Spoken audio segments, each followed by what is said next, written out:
Let's learn how to debone a chicken. This is going to keep the breast, legs, and wings together and remove them from the spine and the ribs. I like to think of this as the legit way to spatchcock a bird. I like to debone chickens because it cooks more evenly, the skin gets crispier, and it soaks up flavor from marinades even quicker. So let's get into it.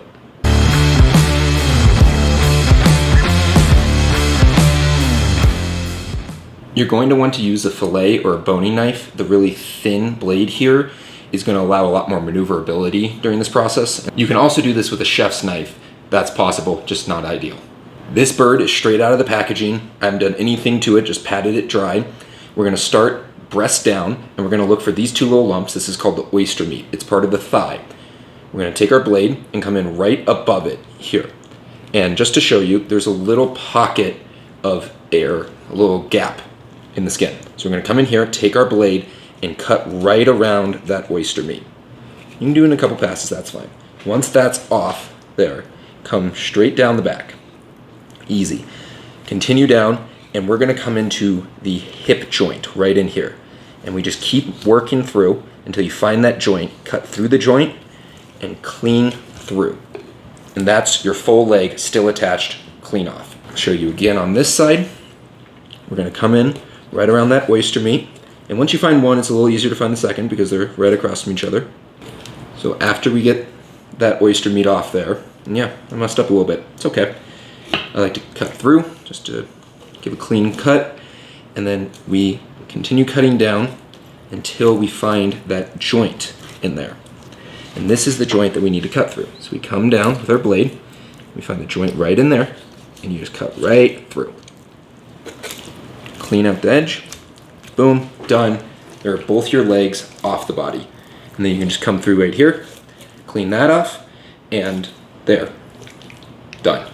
Next, we're gonna remove the breast with the wing still attached. So that starts by placing a shallow cut right around here, just through the skin, and you find the joint of the wing right up in here. And if you need a little help, you just go slow.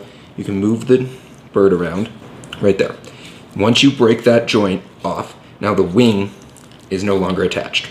Then we're going to come around the back of the rib cage and just staying as close as we can to it to keep as much meat as possible. I'll turn this for you. So you come in here and you just keep taking shallow cuts and saving as much meat as possible.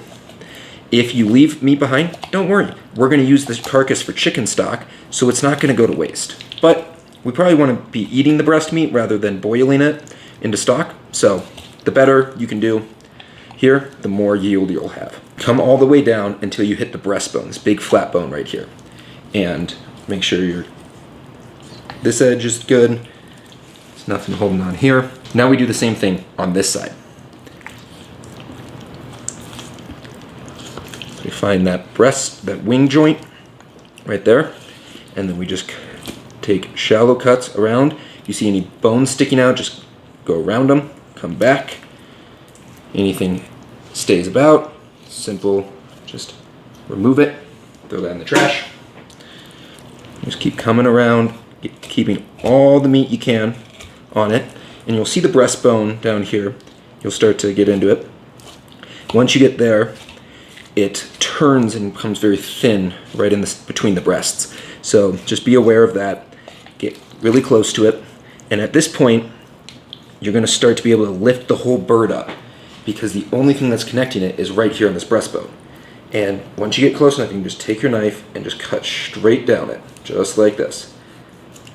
Easy peasy. There's your whole spine, rib cage, breastbone, everything together, removed. This is perfect for stock. This is exactly what you want for stock, so save it for that. And there you have it, one deboned chicken. And you're done. This bird will cook faster, soak up flavor quicker from marinades and rubs.